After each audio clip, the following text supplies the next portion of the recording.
mendapatkan omset yang maksimal, tentunya kita juga perlu untuk meningkatkan kapasitas ilmu. Nah, disitulah Digi Volume ingin membersamai teman-teman untuk bisa update bareng-bareng. Jadi, untuk teman-teman jangan lupa untuk siapkan catatan dan dengarkan webinar pada malam hari ini sampai selesai ya. Yang nanti mungkin akan dibersamai oleh materi kita Mas Galiantanoya selaku founder dari Digi Volume dan marketplace spesialis. Dan jangan khawatir bagi teman-teman, barangkali seringkali ditanyain terkait recording. Insya Allah ini recordingnya udah dimulai dan nanti bakalan di-upload di YouTube dan akan di-share ke teman-teman besok pagi insya Allah. Lalu kalau misalkan teman-teman ada pertanyaan bisa diajukan terlebih dahulu di kolom chat ya, atau barangkali ketika nanti sesi pertanyaan atau sesi setelah materi, kalau misalkan memungkinkan teman-teman bisa untuk open mic. Dan untuk sementara ini izin bagi teman-teman yang baru hadir ataupun teman-teman yang sedang menyimak untuk memutkan mic-nya terlebih dahulu ya, biar materi bisa lebih hikmat. Nah, sekian saja yang dapat saya sampaikan. Untuk waktu dan tempatnya saya persilahkan kepada Mas William. Monggo, Mas.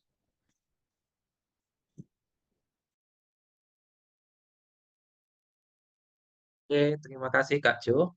Kita mulai teman-teman semuanya. Bismillahirrahmanirrahim. Assalamualaikum warahmatullahi wabarakatuh.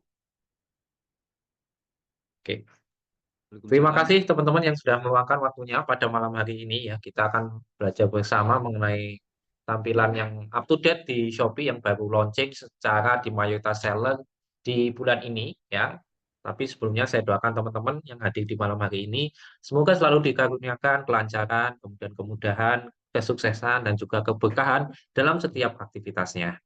Baik, teman-teman ada yang sudah berubah dashboardnya, boleh komen. Dashboard Shopee-nya kok nggak kayak kemarin? Yang sudah pernah ngiklan, coba komen. termasuk Kok nggak modal kayak kemarin, nggak kayak kemarin? Boleh chat ya, biar kita ada interaktif. yang sudah termasuk. Tampilannya menurut teman-teman lebih lebih enak apa lebih Kalau kita mau agak lebih ribet ribet ya? Coba komen. Bisa kasih feedbacknya ya. dan kita Kasih. Bangun deui soal pembagian Mas itu tolong saya tuh nggak bisa mengakses pengaturan Mas Jo di nggak jadi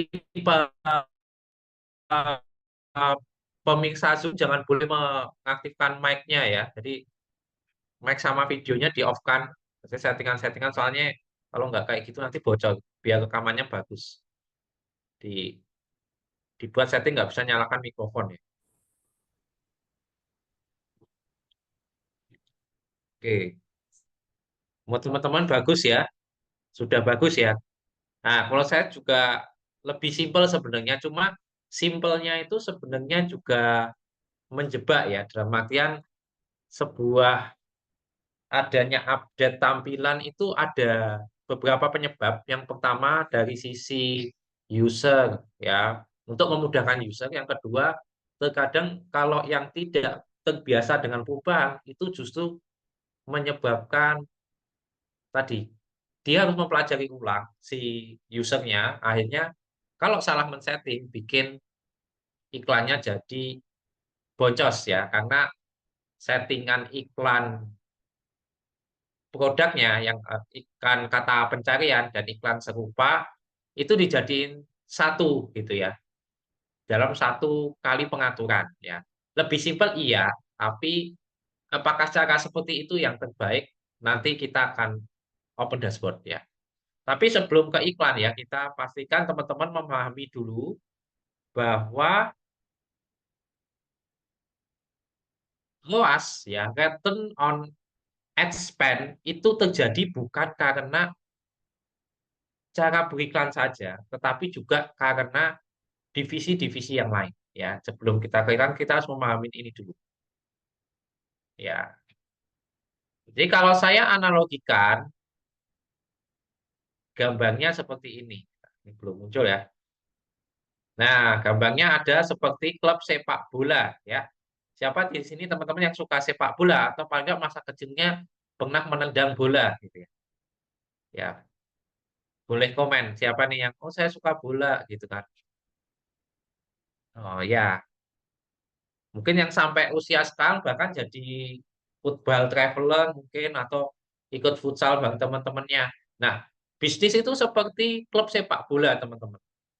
Ya, ada yang namanya tim.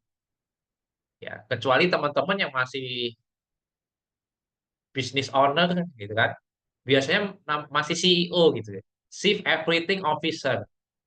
Yo, ambil barang, ya packing, ngecek sendiri, ngiklan sendiri, foto video produk sendiri, masak-masak sendiri, nyuci baju sendiri. Itu bukan ya, itu siapa aja selain bisnis owner juga iya. Malah nyambungnya ke situ gitu. Dikira lagu tahun dulu gitu ya. Bukan. Jadi lebih ke ini tadi ya, kalau teman-teman belum punya tim, ini semua biasanya dikerjakan sendiri ya. Nah, kemudian urutannya gitu kan. Kalau penjaga gawang itu analoginya seperti kiper ya. Ya, kiper. Nah, itu kalau dianalogikan di dalam bisnis ialah tim keuangan. Dia jagain supaya nggak kebobolan 2-0 kayak klub sepak bola negara Konoha gitu ya. Pada saat lawan kemarin. Katanya klubnya lagi di grup neraka ya. Saingannya susah-susah gitu ya. Pelatihnya sudah minta maaf, ternyata iklannya Shopee gitu ya, Sintayong gitu. Nah, itu kiper ya, teman-teman ya. Kemudian backnya siapa? Pertahanannya ada dua ya, yaitu tim yang punya bahan supply chain, tim produksi, tim yang ngecek barang, tim yang kirim, ya, tim yang packing, kemudian ekspedisi pengirimannya ya, bagian kirim-kirim. Kemudian back satunya itu adalah tim marketing, ya. Dia yang bikin foto, yang bikin video, dekorasi toko dengan banner, kemudian setup ruangan lab, pokoknya yang berhubungan dengan tampilan, itu namanya orang marketing. Kemudian pemain tengahnya itu ada afiliator, brand ambassador, influencer, dan juga KOL. KOL itu apa, Mas? Apa nama sayur gitu kan? Atau temennya Bayem, temennya Kembang Kol gitu ya. Bukan, ini KOL adalah Key Opinion Leader ya, alias kunci apa ya? Pemimpin opini kunci gitu ya bahasa Indonesia ya. Ya, itu intinya orang yang punya keahlian di bidang tertentu gitu. Contohnya kalau otomotif itu Ridwan Hanif, Pak Gubernur Ridwan Hanif. Itu namanya KOL otomotif. Ya, kemudian kalau gadget itu ada Jagat Review, itu namanya KOL gadget. Nah, kalau Mas Willy siapa? Mas Willy KOL di bidang marketplace. Jadi saya bukan influencer. Influencer itu siapa? Influencer itu seperti Raffi Ahmad, itu influencer. Ya. Kemudian brand ambassador juga banyak, tergantung brandnya apa. Ya. Kemudian pemain tengah satunya adalah advertising. Orang yang menjalankan iklan berbayar. Jadi apa bedanya marketing dan advertising? Adalah marketing tidak menggunakan biaya iklan, tapi dia menggunakan biaya produksi konten. Ya, setup konten, tidak berbayar ke media orang lain.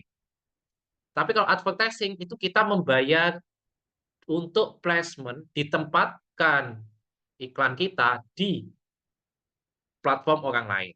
Ya, entah di baliho, entah neon board, entah billboard, ya itu kalau di offline ya. Kalau di online berarti iklan di Meta, iklan di Facebook, Instagram, Google, YouTube, TikTok itu namanya advertising. Ya, jadi dibedakan. Lalu ujung tombaknya siapa nih yang ngegolin itu apakah iklan, apakah yang bikin konten? Itu bukan, yang ngegolin adalah tim sales. Ya, tim sales itu melakukan aktivitas selling. Ya, kalau di online ya ada host, ada CS WhatsApp, ada CS Marketplace. Kalau di offline ada penjaga toko atau store apa itu ya, SPB, Sales Promotion Boy. SPG, orang sales pokoknya. Kemudian HRD dan pelatih di mana? HRD jadi pelatih, owner di mana? Owner ya di luar lapangan. Kecuali masih jadi pemain. Nah, alurnya bisnis dari apa? Ya dari belakang. Ya, dari tim marketing, kasih umpan ke tim advertising, advertising kasih umpan ke tim sales. Nah, dan tujuan setiap divisi ini itu berbeda-beda, teman-teman. Ya, setiap tujuan dari kotak-kotak ini tuh berbeda-beda.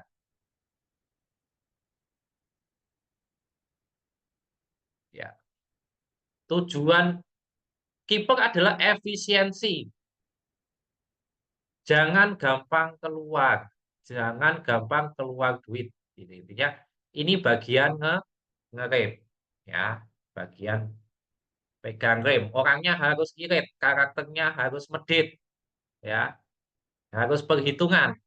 Itu berarti kalau teman-teman orang perhitungan mungkin cocok jadi bagian keuangan. Kemudian kalau marketing berarti harus kreatif. Ya, tujuannya marketing adalah memunculkan permintaan. Ya, jadi dia membuat konten edukasi di sosmed, di Shopee Video, biar orang jadi tahu ada solusi untuk masalahnya sehingga dia meminta produk itu. Kalau advertising tujuannya penawaran. Dia melakukan penawaran kepada pasar. Sedangkan selling tujuannya adalah penjualan. Ya, jadi setiap divisi ini punya tugas masing-masing. Nah, lucunya di negara Wakanda, Provinsi Konoha, itu tidak bisa, banyak perusahaan, bahkan perusahaan besar pun tidak bisa membedakan mana orang marketing, mana orang advertising, mana orang selling, mana orang branding. Ya. Akibat tidak bisa membedakan, kalau omset turun, yang dipanggil, yang disidang, yang punya dosa besar, mayoritas adalah orang marketing dan advertising.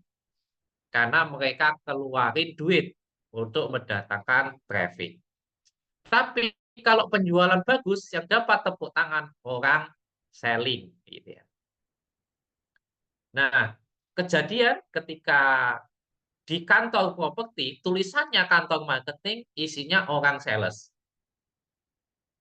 Tahunya gimana? Di dalam kantor marketing kok ada penjualan.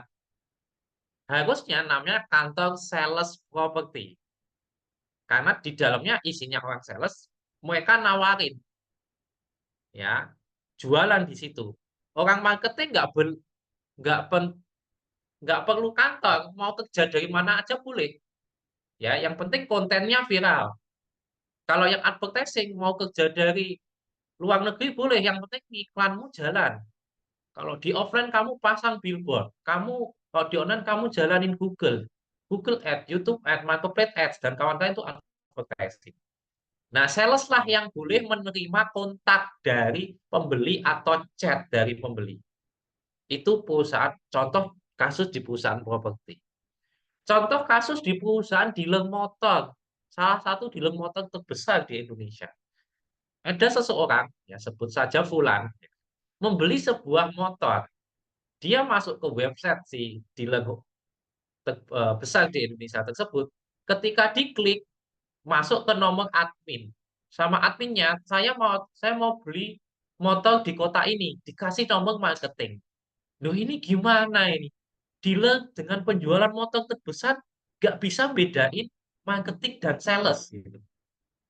Ketika ada customer malah dikasih nomor marketing. Nah, ini jadi kebalik-balik. Gitu. Ya. Tidak bisa membedakan marketing, advertising, dan sales. Tapi juga ada tipe-tipe bisnis owner yang pengennya ngirit. Ya, kayak di dealer gitu kan. Ah, biar ngirit lah, biar salesnya cetak brosur sendiri, pakai budget sendiri, tak sebut kalian marketing, advertising, dan selling. Biar apa? Ya, nyetak brosur eh, motong sendiri ke tempat cetak brosur, nyebarin sendiri, balesin sendiri. dibayarnya kalau ada penjualan. Ya ada yang kayak gitu.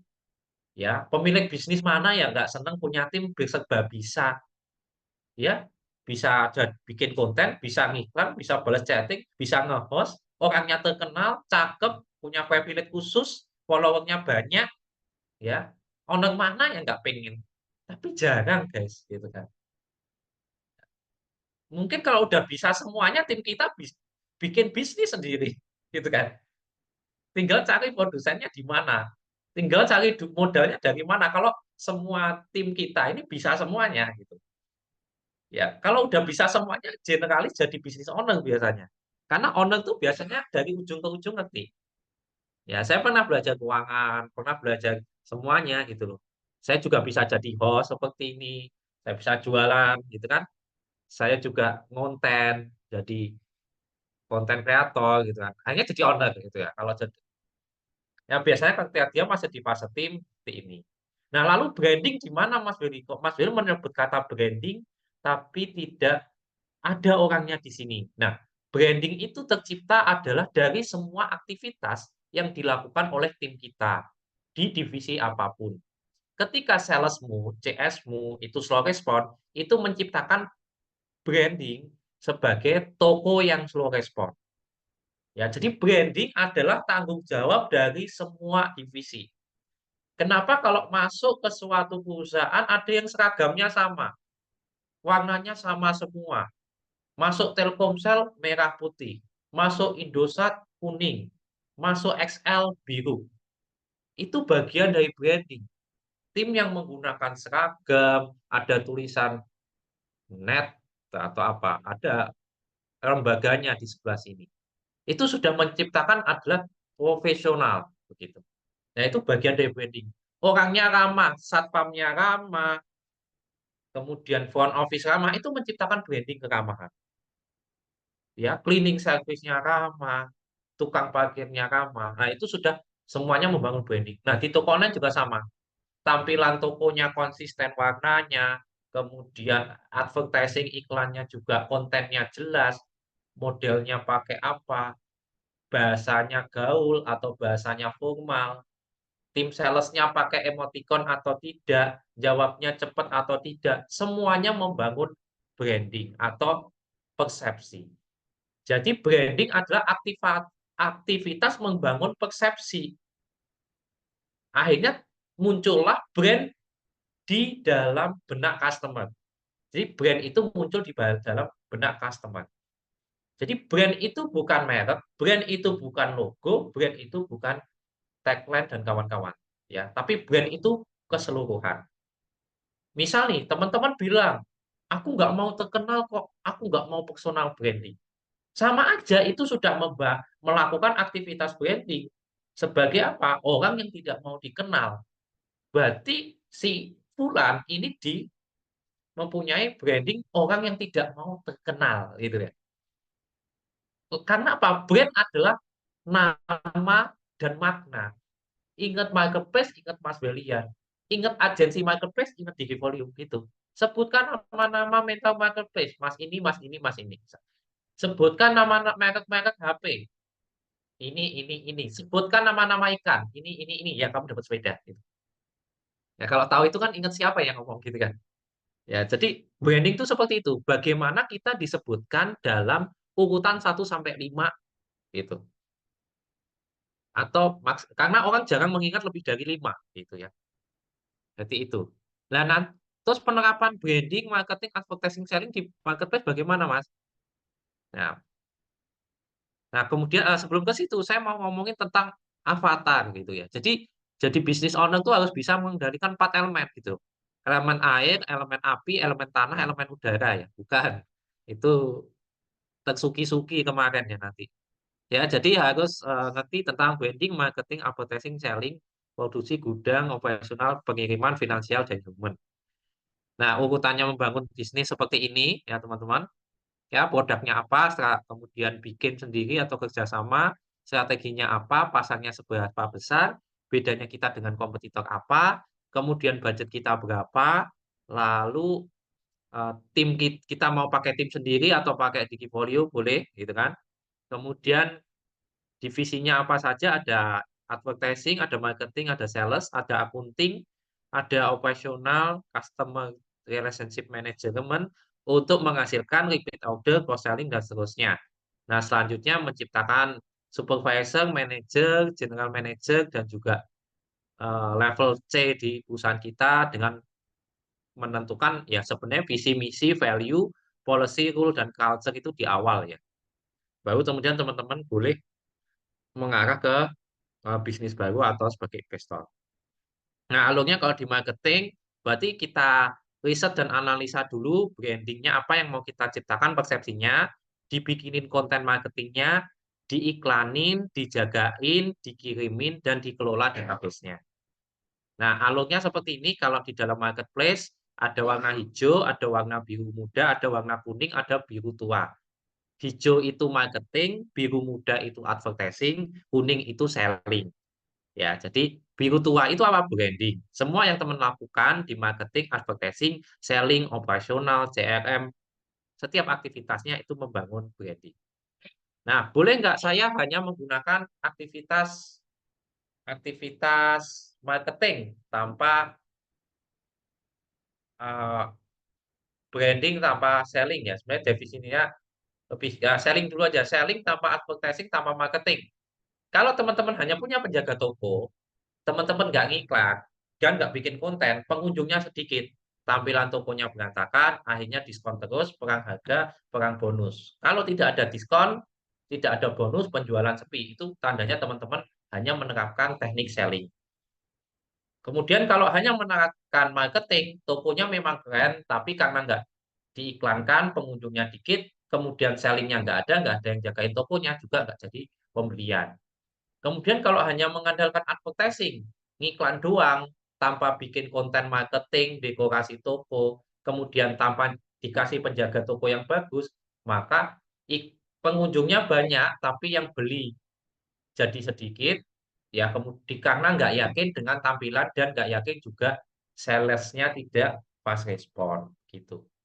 Nah, kemudian tantangan setiap divisi kalau orang branding atau brand manager males riset, ya pengennya instan nggak mau repot. Ya, bedanya saya dengan kompetitor apa? Ya, aku lebih bagus. Itu. Padahal nggak tahu lebih bagusnya itu dibutuhkan oleh customer atau tidak. Kemudian kalau orang marketing malas ngonten gitu ya. Malas nata toko di marketplace. Kalau advertising mental keluarin biaya iklannya nggak berani gede-gede. Kalau bisnis owner pengennya instan, dikiranya ngiklan tuh kayak judi slot gitu ya. Judi slot aja nggak boleh ya, gambling namanya juga judi ya, jangan sampai kita nggak boleh ya nggak ngajarin judi slot ya, maksudnya iklan tuh nggak kayak judi slot teman-teman, iklan tuh ada ilmunya, ada bisa diukur hasilnya ya, jangan sampai main judi slot ya kemudian menang alhamdulillah rezeki anak soleh, loh piye to main judi kok rezeki anak soleh gitu ya, wah ini parah ini gitu. Bilangnya alhamdulillah lah ya, jadi tolong sudahi yang judol dan pinjol gitu. Bahaya. Nah, ini kadang-kadang nih ada owner-owner yang menganggap bahwa keluar biaya iklan itu pasti untung. Itu tipe yang pertama, optimis. Tipe yang kedua, pesimis. Iklan itu bayar duit, bakal duit gitu kan. Belum tentu menghasilkan gitu ya. Karena nggak ngerti sebenarnya tujuan iklan itu untuk datengin penjualan atau datengin pengunjung. Ya, kalau iklan sama dengan uang, sudah pasti orang-orang kaya menaruh biaya iklan itu paling besar di bisnisnya. Ternyata biaya iklan itu tidak besar.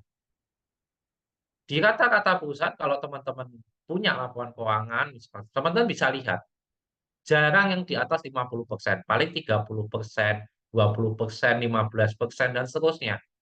Karena masih ada HPP, produk, ada biaya gaji, dan seterusnya. Ya, ya, jadi seperti itu. Kalau tim selling atau tim sales biasanya pelit, slow respon, jarang kasih voucher, jarang kasih bonus, nggak bisa dinego. Kemudian rivalitas antar divisi, branding itu musuhnya orang sales. Branding pengen jual mahal tapi didiskon orang sales. Musuhnya orang marketing sama advertising itu orang finance atau keuangan. Ya, orang finance susah ngasih biaya iklan. Orang marketing sama advertising ngeluarin biaya iklan belum tentu balik di bulan yang sama.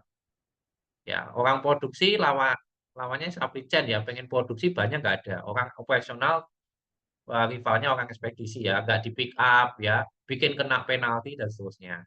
Ya, makanya sukses Open BO ya, teman-teman kalau yang mau Open BO harus paham ya, Open BO ini apa Mas?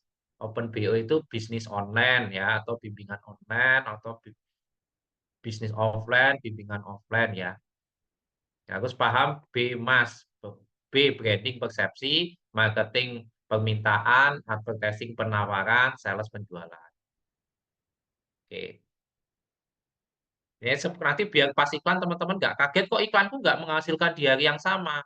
Halo, Anda kena iklan hari ini, emang check out payment hari ini. Ingat tuh, lihat tuh keranjang belanjamu. Ya, dari tahun kapan Shopee ada sampai sekarang nggak di check out. Kayak gitu pengen iklannya hari ini diklik langsung menghasilkan. Wong kamu aja beli di toko orang nggak langsung check out payment. Ya, nah itu gimana Mas? Ya, makanya belajar. Nih saya lihatin alur terjadinya pembelian di marketplace. Sebentar, saya ganti PowerPoint-nya dulu.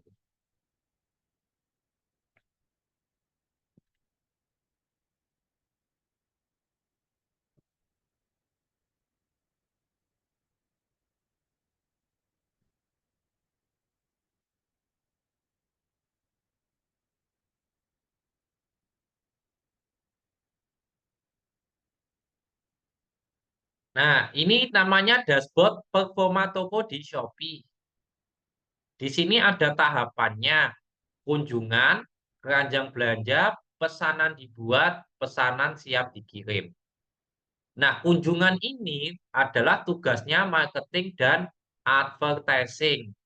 Ya, jadi kalau teman-teman bikin konten, riset kata kunci, kemudian ngupload dengan benar, lalu beriklan, itu tujuannya yang pertama adalah biar calon pembeli datang ke tokonya dulu. Ya. Kemudian keranjang belanja ini adalah tugasnya siapa? Tugasnya product development, tugasnya selling, tugasnya branding. Ya. Jadi kalau produknya bagus, diterima pasar, salesnya fast respon, persepsinya jelas, maka orang akan mudah masukin keranjang belanja. Adapun tugasnya pesanan dibuat, itu tugasnya sales dan tugasnya pembeli. Loh, kok tugasnya pembeli? Ya iya, tugasnya mereka membeli memang, karena mereka yang punya duit. Nah, di marketplace itu polanya seperti dua gunung. Ramenya kapan? Ramenya di tanggal kembar dan tanggal gajian. Makanya kalau lagi testing iklan, itu nggak boleh guys kalian testing di tengah-tengah bulan.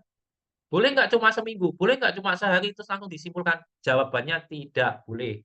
Teman-teman harus melakukan iklan secara konsisten dan rutin walaupun hanya budgetnya mulai 50.000 sampai 100.000 per hari tapi jalan rutin selama 1 bulan dan seterusnya ketemu tanggal kembar dan tanggal gajian sesuai yang punya duit gitu ya. Jadi nggak boleh ambil paket, Mas, aku mau ngiklan, jalanin 2 pekan aja. No, nggak bisa. Nggak ketemu tanggal kembar dan gajian, tidak lolos. Nggak boleh dipegang Mas Bayu maupun timnya. Harus ngikut aturan. Nanti karena kalau iklannya nggak bagus, yang disalahin timnya atau agensinya. Padahal pembelinya memang belum ada duit, belum gajian. Yang disalahin cara iklannya. Ya, jadi itu dipahami, ada alur. Ya. Kemudian yang kedua, Mas, aku sudah ngiklan hasilnya nggak bagus. Kok trafficnya turun? Cek kesehatan toko. Jangan sampai kena penalti. Walaupun hanya 1 biji. Kerasa banget kalau pegang toko yang masih kena penalti, trafficnya akan dikurangi. Ya, jangan sampai nanti order dalam kondisi atau nggak nyuruh tim atau order ke agensi, teman-teman lagi kena penalti terus nyalahin caranya agensinya. Padahal itu terjadi gara-gara teman-teman sendiri yang kena penalti, tapi tidak evaluasi diri. Ya, dicek dulu kesehatan tokonya kena penalti atau tidak. Itu faktor-faktor yang bikin kurang iklan jadi tidak bagus atau kurang bagus. Kemudian yang ketiga, ngisi saldonya nggak rutin.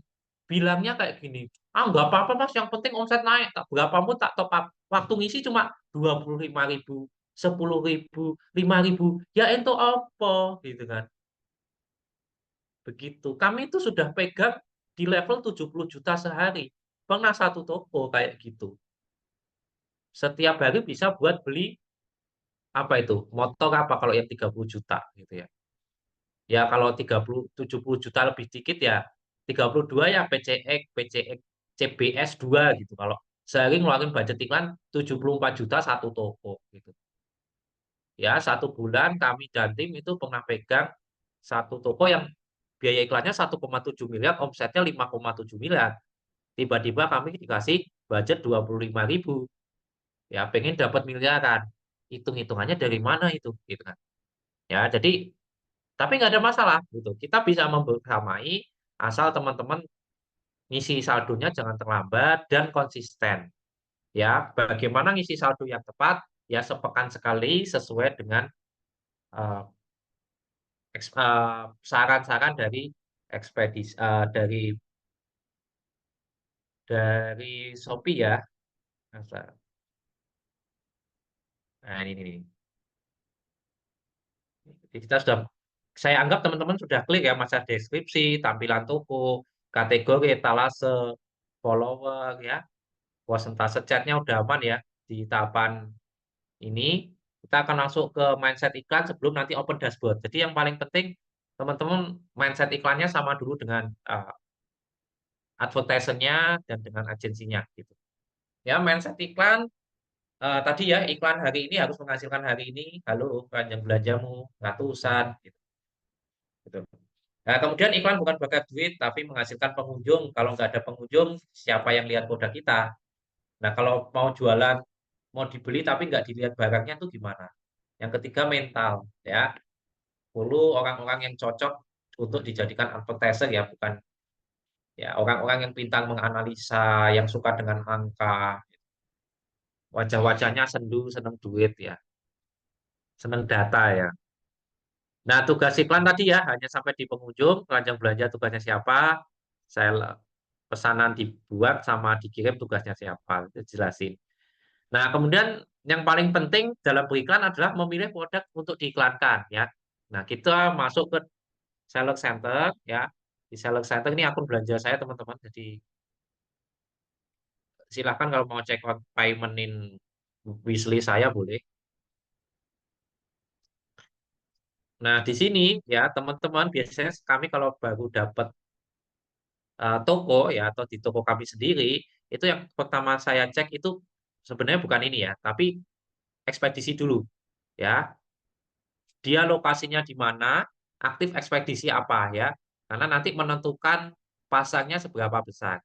Ya, sebaiknya teman-teman juga punya toko di Jabodetabek karena di situ pembelinya banyak yang belanja online menggunakan aplikasi ojek instan. Nah, tapi yang di luar Jabodetabek juga boleh nggak bikin? Bisa. Teman-teman perlu juga bikin di kota Bandung, di kota Bogor, kemudian di kota Surabaya untuk perwakilan Jawa Timur.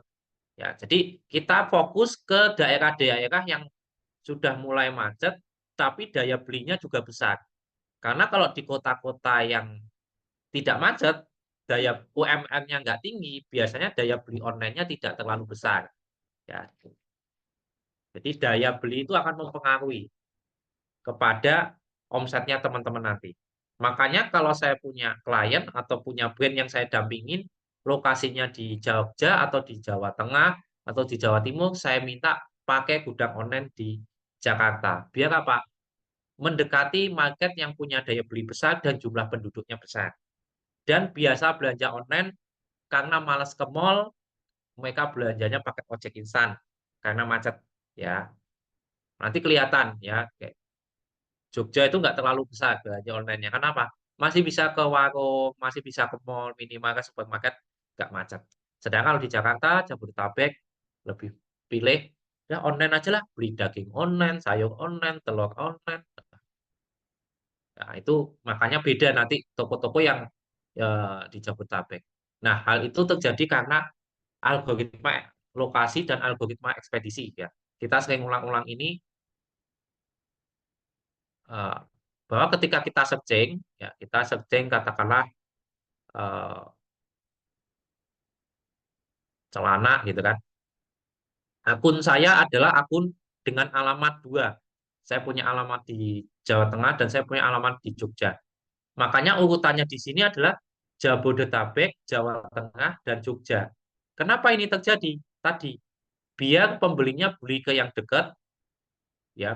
Kemudian dari sisi penjual juga jadi laku yang di daerah. Dari sisi marketplace dapat untung. Kalau penjual di Jawa Tengah dan Jogja itu dibeli oleh pembeli di Jawa Tengah dan Jogja. Sehingga para penjualnya merasa untung jualan di marketplace. Makanya di beberapa kondisi saya sering melihat karena kami handle toko-toko nggak cuma di beberapa kota, hasil yang ada di sini itu kadang-kadang muncul yang dekat ya. Ini cuma karena mungkin di Jogja atau Jawa Tengah nggak ada yang pakai kata-kata ini. Mungkin saya perluas saja celana. Nah, biasanya nanti di sini ada. Nah, kayak ini pada Pemalang, Pemalang, Purworejo, Kudus, Pemalang, Jepara, Kudus. Nah, teman-teman yang sekarang lagi online, misal ngetik celana, belum tentu munculnya sama dengan saya karena itu dipengaruhi oleh lokasi kita masing-masing. Kemudian algoritma ekspedisi tadi, ekspedisi yang banyak dipakai di Shopee itu instan, baru reguler. Kalau Tokopedia itu Google rekomendasi, baru si cepat baru antar aja. Nah, kalau Shopee ini. Kemudian algoritma selanjutnya adalah kalau di Shopee itu unggulannya gratis ongkir, kalau di Tokopedia itu cashback ekstra.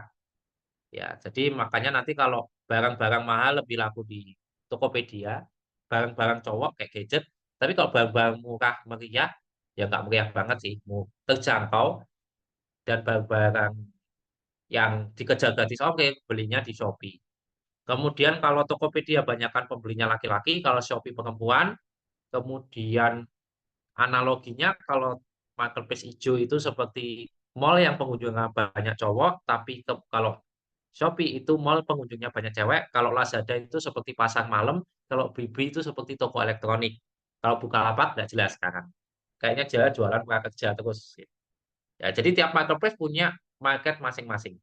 Kemudian kalau Lazada itu yang dikejar adalah market di kota-kota satelit atau kota-kota pinggiran. Contoh kalau Jogja ini Gunung Kidulnya. Ya, jadi bukan di kota pusatnya. Karena kalau di kota pusat itu target marketnya orang Shopee dan Tokopedia ya. Jadi kalau di pelosok-pelosok lebih lebih moncer Lazada. Makanya promonya itu unik-unik. Hadiahnya berat 1 kilo kalau main game Lazada. Ya, itu dari sisi algoritma filter ya. Nah, nanti ada kalau terkait terbaru terlaris harga itu sudah pernah saya bahas ya di webinar selanjutnya. Sebelum-sebelumnya. Oke, tadi tentang faktor algoritma lokasi, yang kedua tentang balik lagi ke iklan, tentang ekspedisi sudah, baru kemudian kesehatan toko jangan lupa dicek dulu kena penalti atau tidak. Bentar lagi penalti hilang ya 30 Juni. Ya jangan sampai kena penalti, trafficnya turun, yang disalahin agensi pada yang salah orang packingnya. Lalu kemudian apa ya? Biasanya kami sebelum setup pengaturan chat. Nah, pengaturan chat ini yang aktif kalau toko hanya terima chat dari profil. Kalau broadcast sama Shopee Game itu kalau teman-teman mau belanja pakai akun pribadinya, jangan pakai akun brandnya. Biar apa? Nggak saling chatting antara penjual ketemu penjual di sini.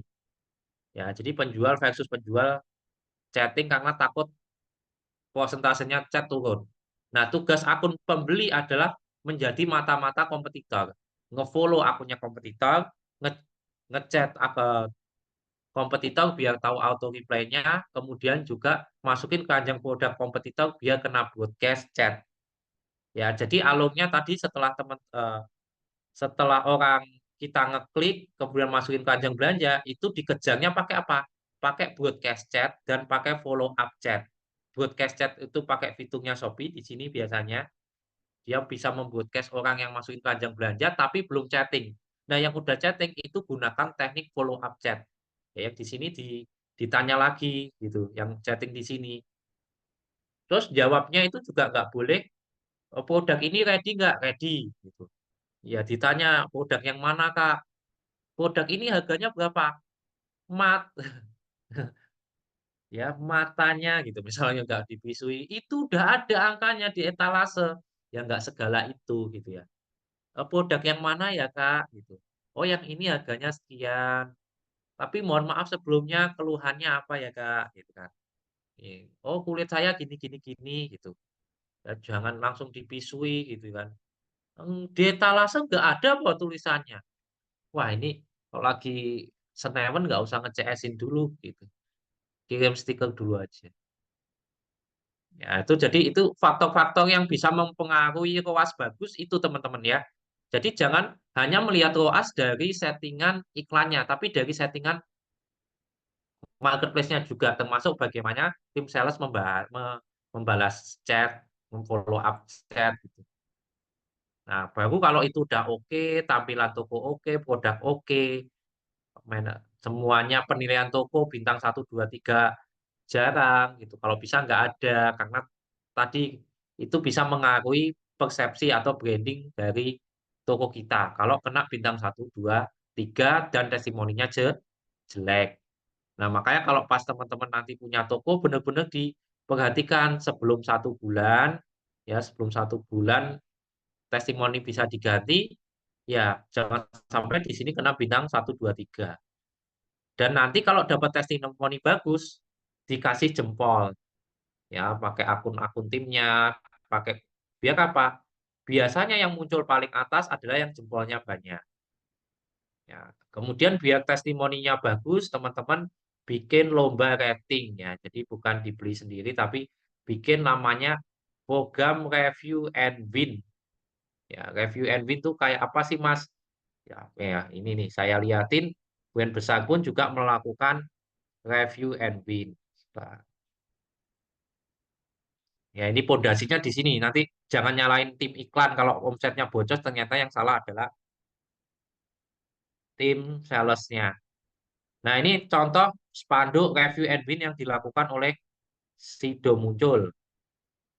Ya sekelas brand besar aja masih melakukan review and win. Nah teman-teman bikin seperti ini. Ya syarat-syaratnya kayak gini. Nah ini namanya review and win. Terus juga bikin kertas ucapan kayak gini. Nah di kertas ucapan nanti teman-teman eh, bangun database biar nggak ketergantungan marketplace, kemudian nomornya nomor cantik ya untuk ngumpulin database, lalu jangan lupa minta feedback positif dan ulasan bintang 5. Ya, kalau ada komplain, bahasa dulu ke CS sebelum ngasih testimoni dan ulasan. Bagi ulasan terbaik akan dapat hadiah. Kalau ada keterlambatan, silahkan komplain ke ekspedisi. Ya, jadi faktor-faktor yang membuat kena bintang 1, 2, 3 itu dihilangkan dengan salah satunya dikurangi dengan cara seperti ini. Ya. Baru nanti iklannya juga jadi bagus kalau tokonya bagus, pelayanannya chattingnya bagus, ya penataan deskripsi, testimoninya nggak ada negatif, itu akan berpengaruh terhadap kembalinya biaya iklan kepada omset ya. Karena nggak enaknya tadi sebagai advertising bisa dapat dosa besar gara-gara iklannya nggak winning padahal bukan salah orang iklan. Nah, sebelum beriklan yang kita lakukan adalah melakukan pemilihan produk apa sih yang biasa laku di toko-toko ini gitu. Biasanya kami membuat daftar ya. Daftar dulu kita catat dalam bulan-bulan tertentu itu yang laku produk apa misal. Jadi saya lihat dari omset, apa yang menghasilkan omset, kemudian mana yang keranjang belanjanya numpuk dan mana yang tingkat konversinya bagus ya. Itu dicatat dulu. Kemudian kata-kata omset tiap bulan, jumlah pengunjung, penambahan keranjang belanja, pesanan dibuat itu dicatat dulu ya. Untuk membuat standar idealnya iklannya menghasilkan seberapa. Nah, ini saya coba kasih lihat ya. Cuma untuk produk larisnya apa dan tokonya apa kami sembunyikan karena ini klien kami rahasia. Saya punya contoh sebelum Bu iklan apa yang harus dilakukan. Di pencatatannya seperti apa, kami membuat seperti ini. Bukan yang ini. Sudah.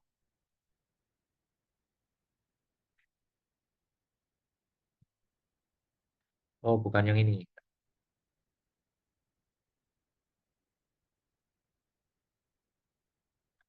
Pokok yang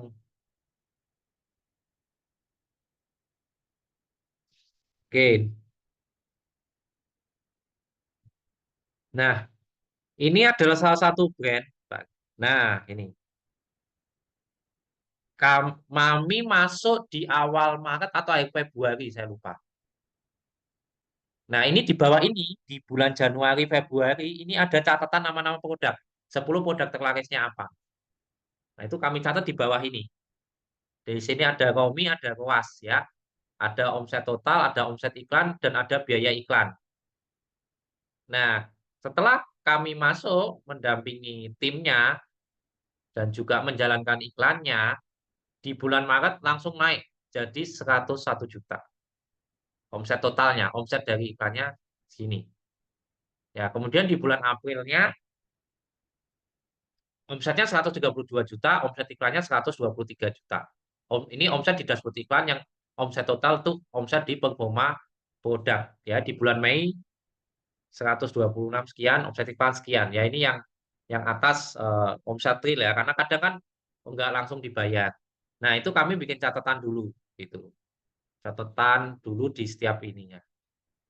Nah, itu yang memang harus dilakukan sebelum beriklan. Jadi yang diiklanin memang tugas pertama iklan adalah memilih produk untuk menjaga omset di produk-produk yang memang diterima pasar supaya minimal omsetnya tidak turun, tapi syukur-syukur setelah diiklankan semakin naik melihat pemilihan produk yang bagus untuk diiklankan. Ya, jadi lihat dari tingkat konversinya, omsetnya, kemudian juga keranjang belanjanya. Lalu fase selanjutnya adalah memilih produk yang diiklankan juga ada beberapa level-levelnya. Biasanya level pertama kami memilih produk-produk yang tingkat konversinya minimal 2%. Kemudian menghasilkan omset penjualan yang tinggi, syukur-syukur testimoninya juga terjaga bagus. Tidak ada bintang 1, 2, 3. Kalau nggak ada testimoninya gimana? Nggak masalah. Yang penting tadi, jelas keunikannya. Kemudian kalau fashion, fotonya background putih. Kalau non-fashion, jelas bedanya dengan kompetitor apa. Nah, level kedua, kita cari produk-produk yang marginnya besar. Ya, kenapa 30-50%? Ya, karena biaya iklan rasionya biasanya 15-25%, biaya admin 6-14%. Level ketiga sesuai request owner ya. Ya, yang mana yang stoknya banyak atau slow moving. Level 4 semua diiklankan kalau budget cukup. Level 5 produk baru. Nah, nanti membuat rasio budget-budgetnya ya sesuai ini. Ya, kalau yang best seller dapat biaya iklan paling besar. Kemudian produk baru 15%, kemudian produk slow moving itu berapa persen. Kemudian standar biaya iklan yang perlu dikeluarkan untuk toko-toko baru, biasanya kami punya tahapan-tahapan seperti ini. Bulan 1 dan 2 itu biasanya 1,5 sampai 2 juta biaya iklannya. Omsetnya kalau tadi penataan toko bagus, foto, video, deskripsi, ya itu juga udah oke, settingan-settingan tadi nggak kena penalti dan seterusnya, itu omsetnya biasanya sudah di 5 sampai 10 juta. Wajar, namanya toko masih baru. Bulan 3, 4, biaya iklannya biasanya 4,5 sampai 5 juta, omsetnya biasanya sudah di 15 sampai 20 sampai 40 juta. Ini toko baru ya. Kalau toko yang eh, udah punya sosial media kuat, biasanya di bulan pertama udah langsung naik. Ya, contoh tadi yang di screenshot ini, yang saya screenshot di atas ini follower TikToknya 2 juta. Saya masuk tanggal 8 atau 10 Oktober. Di bulan yang sama langsung omsetnya segini. Ya. Ini karena followernya udah bagus. Langsung bisa ratusan. Tinggal dikasih diarahin tentang, oh foto produk di marketplace itu nggak kayak di Instagram loh. Foto ulang, background putih, nggak boleh kepotong kakinya. Nah, kayak gitu. Kita arahin dulu untuk konten-kontennya. Nah, ini langsung di bulan pertama bisa 200 jutaan karena brandnya kuat gitu ya. Ya, sosmednya jalan. Tapi kalau yang ini saya lihatin biasanya toko-toko yang masih brandnya baru dan juga atau toko belum terlalu followernya banyak di sosmed biasanya kayak gini polanya. Ya, bulan 56 biaya iklannya 7 sampai 10, omsetnya bisa 4575, bulan ke-7 omset biaya iklannya udah 10 sampai 20, omsetnya biasa di 1 sampai 400 ya. Harapannya mendapatkan ROAS 1/5. Syukur-syukur 1/6. Nah, taunya ROAS ideal sama tidak itu kita perlu membuat kalkulator ROAS ya. Jadi saya punya kalkulator ROAS yang bisa diganti-ganti ininya. Nah, teman-teman nanti bisa bikin sendiri. Kalau pengen langsung dapat ini bisa ikut kelas ya. Kalau enggak bikin sendiri aja juga mudah. Intinya apa sih? Misal nih punya produk harganya 85.000, dijual 150.000. Nah, nanti kelihatan ROAS-nya harus berapa yang masih untung. Ya. Kemudian acosnya berapa persen. Ya, dan nanti kelihatan efektivitas iklan dan ROAS-nya berapa pakai ini, kalkulator ini. Nah, itu tahapannya seperti itu. Ya, dapat 1/5 sudah keren. Kemudian teknik pengisian saldo tadi harus rutin ya, walaupun cuma 50.000 sehari tapi yang penting konsisten. Jangan hari ini 1 juta besok nggak diisi. Ya. Orang Shopee lebih senang yang konsisten, Marketplace lebih senang konsisten. Ya, karena di level tertentu yang bertanding bukan lagi settingan tapi saldo ya. Settingnya udah sama-sama bagus, akhirnya dilihat kesehatan toko. Kesehatan toko sama-sama bagus, akhirnya tanding. Siapa yang berani membeli traffic saya sebesar ini, yang budgetnya besar, tak kasih traffic lebih besar. Ujung-ujungnya seperti itu karena Marketplace adalah sebuah bisnis, bukan yayasan. Jadi kalau teman-teman mau jadi donatur tetap Marketplace, cepat-cepatlah bertaubat ya. Oh, iklan nggak pernah masuk, ya kamu donatur apa advertising gitu.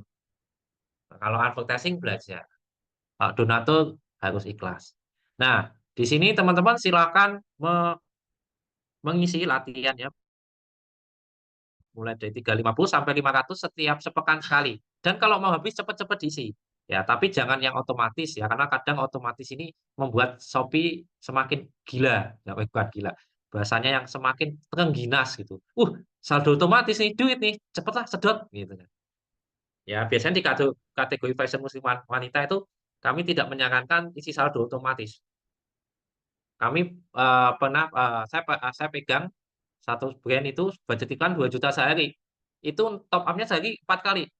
Pagi 500, jam 8, jam 12 500, jam 4 500, malam hari 500. Karena kalau pagi hari 2 juta langsung tuh. Siang atau sore udah habis. Sendu banget Shopee, seneng duit gitu ya. Hati-hati ya. Nanti silakan diamati pola traffic ya. Kemudian kalau ada paket kayak gini, kalau yakin habis, ambil. Kalau nggak yakin habis, jangan diambil. Ya, karena selisihnya lumayan, bisa buat beli kopi tuku, ya, traktir kopi tuku atau kopi kenangan buat kantornya, atau buat traktir saya juga boleh selisihnya. Lalu tingkatan level, ya tadi ya, biaya iklan tuh kayak gini. Nah, pas tengah bulan ini nggak usah gede-gede, tipis-tipis boleh, yang penting keranjang belanja nambah. Nah, pas tanggal kembar, pas tanggal gajian, jauh-jauhin biaya iklannya, terutama di jam makan siang sama jam makan malam. Itu banyak kompetisi ya. Saya kalau tanggal kembar, insya Allah ya, kalau nggak tertidur, itu saya jaga sampai jam 12 malam lebih. Ya, di brand-brand yang saya handle gitu. Biar apa nggak kalah bidding dengan kompetitor, sehingga trafficnya tetap terjaga naik.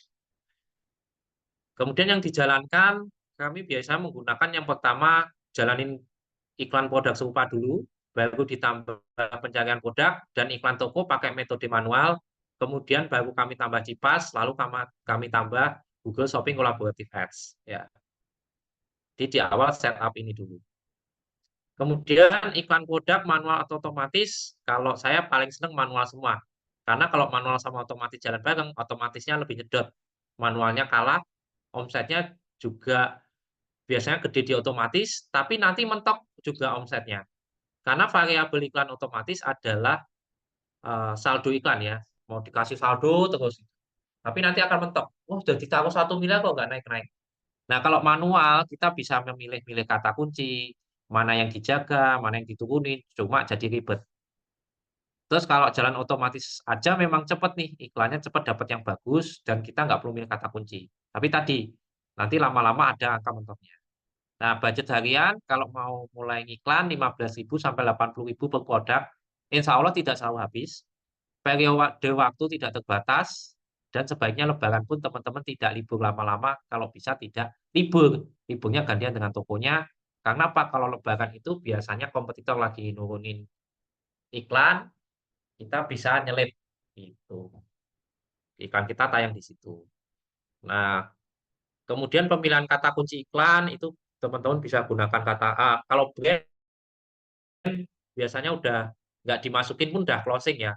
Tinggal level 2 kategori produk, khasiat, kata kunci target market, kata kunci yang berhubungan dengan target market, dan nomor 5 ini kadang bagus juga. Nah, kata kunci merek kompetitor. Nah, kemudian untuk pemilihan jumlah kata kunci 3-10 yang relevan dan pencariannya banyak, pencocokan luas lebih sering kami pakai, spesifik kalau udah jelas hasilnya. Biaya per klik mulai dari 200, kalau pencarian, kalau serupa 150, nanti diamatin 1-2 jam. Nah, ini posisi kata-kata nih hilang nih. Ya, jadi dapat dilihat berapa ya. Setelah ada update, dilihatnya jadi hilang ya. Posisi kata-kata jadi hilang. Akhirnya yang kita lihat adalah persentase klik dan juga jumlah dilihat. Nah, kemudian ketika teman-teman berikan, yang diamati nggak cuma dashboard iklan ini, tapi juga mengamati ini secara real time. Hari ini ketika iklan sampai jam 8, keranjang belanja berapa? Setiap hari diamati. Produk-produk yang diiklankan, traffic di produk itu nambah atau tidak, keranjang belanjanya nambah atau tidak. Nah, baru kemudian teman-teman bisa memutuskan ini produk diterima pasar atau tidak. Nah, nanti pas 7 hari sekali pakai broadcast, pas tanggal kembang, tanggal gajian juga jangan lupa broadcast. Broadcastnya diajak nonton live, diajak nonton Shopee videonya, biar konversinya jadi bagus. Nah, seperti itulah secara alurnya ya. Soalnya kalau aku jelasin langsung iklan, nanti dikiranya iklan itu segala-galanya. Padahal supaya iklannya bagus, harus memenuhi pondasi-pondasi dan kaidah standar plus prosedur yang sama. Ya, nah di sini kan tampilannya sudah seperti ini. Isi saldo ya silahkan nanti nggak ada perubahan ya. Di sini tampilannya adanya di sini. Nah di sini ada iklan produk dijadiin satu, terus ada iklan toko sama live. Nah cara bikinnya pilih iklan produk, kemudian the best practice adalah di sini dikasih modal harian. Kalau ini buat iklan, ini saya iklan serupa dulu, 15.000 per hari. Terus di sini pilih halaman rekomendasi aja. Loh kok dipisah Mas? Wong sama Shopee dijadiin satu. Nah, ini tak kasih tahu guys. Jadi kalau kalian jalan bareng, tadi evaluasinya nanti agak ribet. Kalau pas pencarian rekomendasinya nggak bagus, teman-teman nggak bisa matiin. Ya, akhirnya apa? Mau jalan dua-duanya. Nah, kalau saya settingnya adalah rekomendasi sendiri, nanti bikin lagi iklan pencarian sendiri, walaupun dijadiin satu. Kemudian untuk pemilihan produk manual, pilih satu aja. Lalu biddingnya manual, mulai dari 150 per klik. Ya, kemudian rekomendasi kamu juga tetap nyala, nanti bidding dinamisnya dimatikan dulu, nunggu datanya dibaca.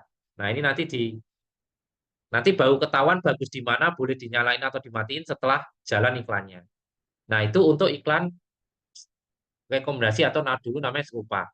Nah, kalau iklan nanti setelah ini dijalankan, teman-teman bikin iklan halaman pencarian, ya jangan digabung dengan serupa, terus ininya 20, mulai 15.000 sampai 80.000. Biasa saya senang di 50.000, karena apa 50.000 sampai 80.000 iklannya bisa 24 jam. Jadi teman-teman bisa tahu iklannya menghasilkan pagi, siang, sore, atau malam. Baru nanti kalau udah jelas paling sering menghasilkan malam, kalau nggak repot ya teman-teman boleh nyalain iklannya mulai dari siang atau dari sore. Tapi biasanya saya mulai dengan 24 jam aja lah gitu kan. Karena nanti tengah malam harus bangun matiin iklan gitu ya. Saya pengen menjaga kesehatan ya jangan begadang setiap malam gitu. Cukup tanggal kembar kayak gitu. Nah, manual, pilih produk, ini manual, tambah kata kuncinya manual. Nah, jadi perubahannya kayak gitu aja. Nah, enaknya nanti kalau ini sendiri-sendiri ya, ini udah nanti jalan, evaluasinya enak. Evaluasinya misalnya nggak bagus, rekomendasinya bisa dijeda dulu di rekomendasi atau sebaliknya. Ya, nanti di sini kan bisa teman-teman pilih ya iklan penempatan penempatan iklannya di mana. Aku mau evaluasi rekomendasi. Nah, nanti bisa ini dijeda dulu misal. Jeda yang rekomendasi doang kalau nggak bagus. Ya, kemudian kalau eh, pencarian juga sama. Nah, tapi kalau jadi satu nanti mengevaluasinya lebih kurang apa ya? Kurang kurang enak lah pokoknya nanti harus ada di edit-edit. Nah, saya lagi nggak ada toko yang bisa saya tunjukin. Seperti itu teman-teman secara tampilannya ya, best practice-nya silakan dicoba dengan cara kami ya. Tapi kalau misal repot ya tadi teman-teman mosok aku jadi chief everything officer terus Mas, mau dibantuin ngiklannya Mas ya. Ya, dibantuin setting kayak tadi, coba dibacain datanya, dimonitoring. Nah, bisa hubungi tim di Forum ya. Kami ada penawaran dan ini kita nggak buka banyak-banyak karena ini bergaransi ya guys ya. Jadi kita buka penawaran jasa iklan Shopee bergaransi guys. Ya, syarat ketentuan berlaku ya. Kita pilih-pilih banget kliennya yang enak diajak tiki taka ya, nggak blunder kayak Maguire gitu ya.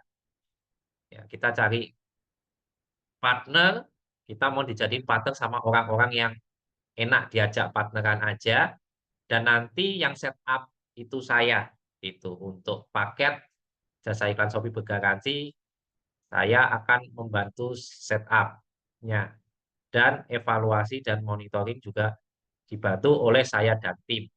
Dan ini ada contoh beberapa brand yang omsetnya naik dan settingan tadi seperti itu, tapi kuncinya ada pada evaluasi. Dan biayanya cukup terjangkau, nanti silakan masuk ya. Dan kita punya garansi uang kembali buat teman-teman yang ambil paket iklan ya. Dan ini sangat murah daripada teman-teman rekrut tim sendiri ya, nge-training, ngirim pelatihan, baca buku setelah ahli pergi gitu kan.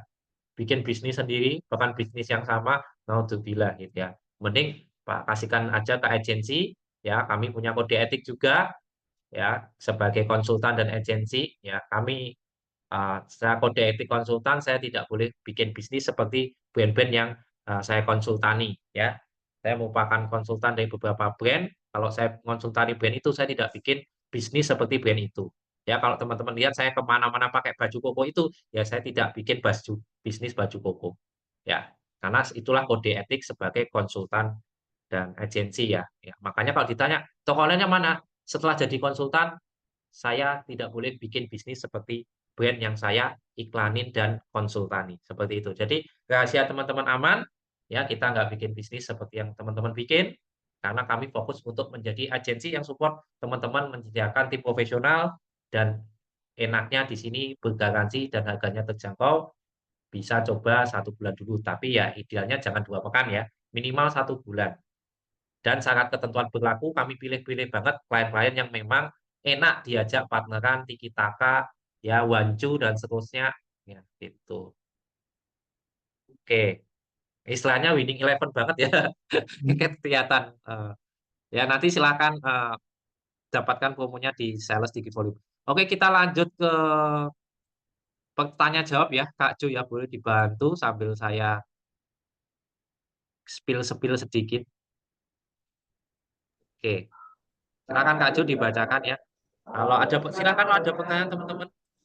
Ya Tapi teman-teman. chat aja ya. Nah, Oh, ya siap. Oke teman-teman mungkin biar teman-teman sekalian napas dulu aja Mas. Barangkali materinya terlalu jor-joran gitu tentunya mereka untuk merenungi terlebih dahulu. Namun ini dipersilakan teman-teman kalau misalkan ada pertanyaan bisa langsung di chat di kolom komentar ya. Ini ada satu pertanyaan dari Kak Inka Farida, Mas, kalau untuk reseller bagaimana baiknya dengan margin 40%, Mas? Bagaimana, Mas? Apakah langsung dijawab? Loh, margin 40% ya bagus dong. Kan udah di atas 30%. Malah kadang reseller tuh marginnya nggak sampai segitu. Itu termasuk gede menurut saya. Saya waktu jadi reseller tuh cuma dikasih sama brand owner. Ya kalau reseller tuh biasanya diskonnya cuma 20%. Kalau agen 30%, kalau distributor 40%. Nah ini kalau 40% harusnya ini udah di level distributor. Nah distributor itu biasanya 40 sampai 60%. Begitu ya. Jadi menurut saya ini marginnya sudah sehat kalau 40%. Itu jawabannya Kak Inka ya. Ya, Inka Kristi ini. Jadul banget Mas Heri. Lanjut. lanjut kemudian ini ada yang bertanya terkait live, Mas. Ikan live belum menghasilkan. Kira-kira ada saran atau enggak terkait ikan live, Mas? Oke, kalau saya tadi ya setting iklan live-nya tuh bikin dua dulu. Bikin dua dulu di sini. Saya bikin dua tipe ya. Tipe ketika set iklan live ada dua. Kan pilihannya itu dua tuh.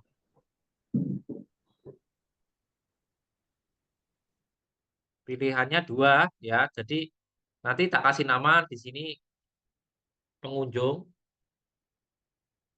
Jadi sama jamnya ya. Misal biasa live jam 12.00 sampai 14.00.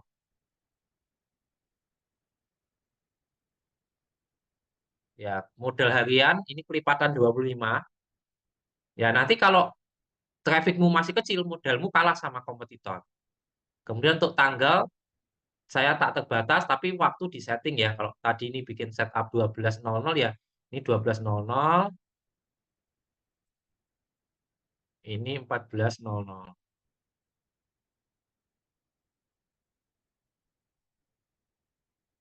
Nah, nanti bikin ini ya, kalau pengunjung ya pilihnya pengunjung, penonton ya penonton, terus bikin satu lagi yang penjualan. Jadi bikin dua tipe iklan. Baru nanti dia mati nih. Ya, kita testing dulu. Nah, iklan live tuh nggak menghasilkan bukan karena iklannya loh, bisa jadi karena hostnya. Ayo, jangan sampai nanti dipermainkan sama host tuh bagian dari sales loh. Sales itu nek nggak diajari teman-teman, nek misal teman-teman punya CS WhatsApp, punya CS admin, itu paling gampang nyalahin closing rate jelek, menyalahkan marketing dan advertising. Tuh salah yang iklan, ngasih lead jelek-jelek, gitu kan.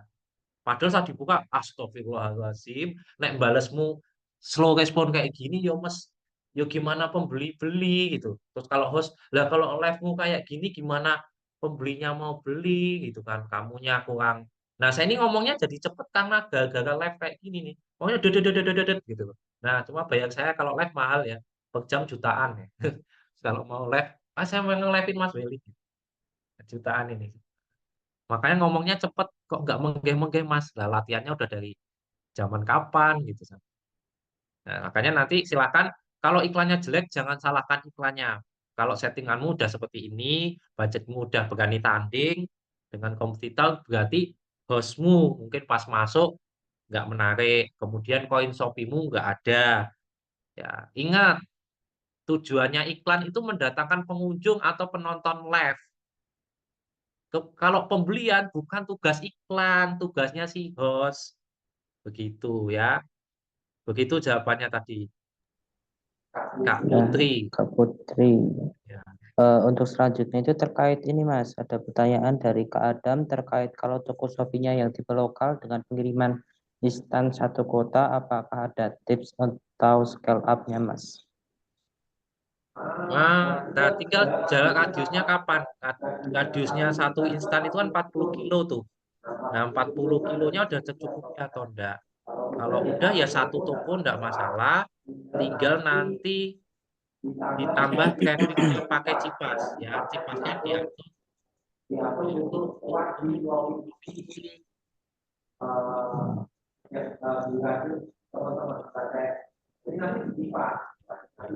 Kali promo 2 dayung ya. Nah, saya mau nunjukin di iklan Cipas tuh ada fitur apa sih? Ya, nah. di iklan Cipas itu ada fitur seperti ini. Ya, ada fitur postpaid. Jadi ini saya mau cerita. Kemarin saya diundang di kantor Facebook ya. Ya, sebenarnya sudah menjalankan mirip dengan yang tim Facebook jalankan, yang disarankan. Nah, ini di dalam Meta Ads Cipas itu ada 2, prospecting dan retargeting. Nah, di prospecting untuk produk yang seperti ini yang instan, teman-teman bisa set radiusnya ya. Di lokasinya ini kan juga ads dan juga interestnya. Ini kalau prospecting. Ya, jadi kuatin prospek dengan meta ads di radius yang bisa dijangkau oleh ekspedisi instanmu. Nah, kemudian kuatin juga retargetingnya. Orang yang masuk melihat dan masukin keranjang belanja tapi nggak beli, atau masukin keranjang belanja tapi belum beli tanpa yang view, atau di upsell, ditawarin bundling produk lain, di upsell itu berarti ditawarin paket yang tinggi, atau di cross sell, atau di custom, kombinasi custom, atau extend audience, atau pakai custom audience, dan seterusnya. Jadi di dalam Cipas, nanti kalau misal iklan Shopee-nya udah maksimal, iklan serupanya udah peringkatnya sering di atas, iklan kata kunci juga sering di atas, berarti waktunya nambah traffic dari Cipas ya. Nah, jadi Cipas itu seperti ini ya, prospecting, retargeting, dashboardnya kayak gini, ya nanti ada dashboardnya di dalam Meta Ads, metrik standar kesuksesannya seperti ini, ada add to chart dan purchase set item, ya kemudian ini kalau Topet ya, kemarin saya diundang ke kantor Topet, jadinya saya ngomonginnya official store, kalau Shopee yang penting daftar. Nah, contoh Cipas seperti ini, kalau diklik masuk ke marketplace. Nah, seperti itu ya. Jadi silakan dikuatin traffic-nya. Ya, ya ini BTW teman-teman, karena ada yang ngomongin Cipas, kami juga ada promo nih. Ya, ini juga terbatas, nggak semuanya. Because kami selalu menjaga kualitas, jadi nggak boleh sembarangan join ya. Kita juga kalau bingung-bingung setting bisa hubungi kami ya. Oke, seperti itu Kak Ju, kita lanjut ya, karena ya, saya mute pas banyak. Wah, langsung budul-budul ini kan. Langsung brudul-brudul ya, ini semua dibacain atau gimana Mas? Ya, maksimal jam 9 ya, Bu ya. Oh ya, ini maksudnya masih lama, jadinya mungkin dibacain semua ya. Ini terkait di KRM Furnitur, Mas masih baru memulai, baiknya dari mana dulu ya Mas? Nah, tadi dari data toko ya. Jangan sampai nanti kita punya toko offline. Hmm.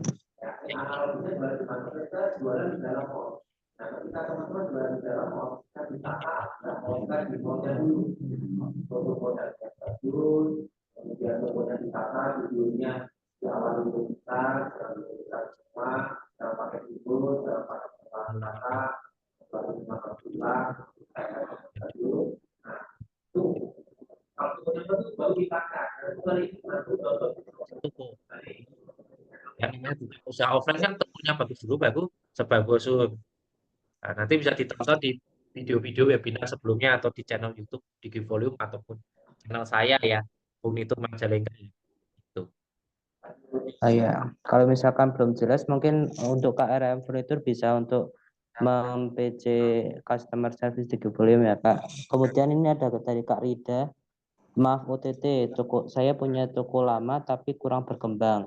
Apakah salah satu caranya bisa diakali dengan ganti nama toko Kak? Oke, tokonya kena penalti atau enggak? Kalau nggak kena penalti, nggak perlu. Sebenarnya ganti nama toko tuh gini tuh.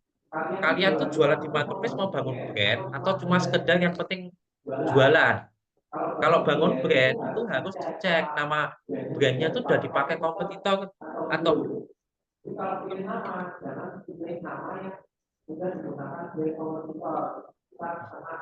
enggak. Ya, sebentar saya mau pakai headphone aja. Ya, jadi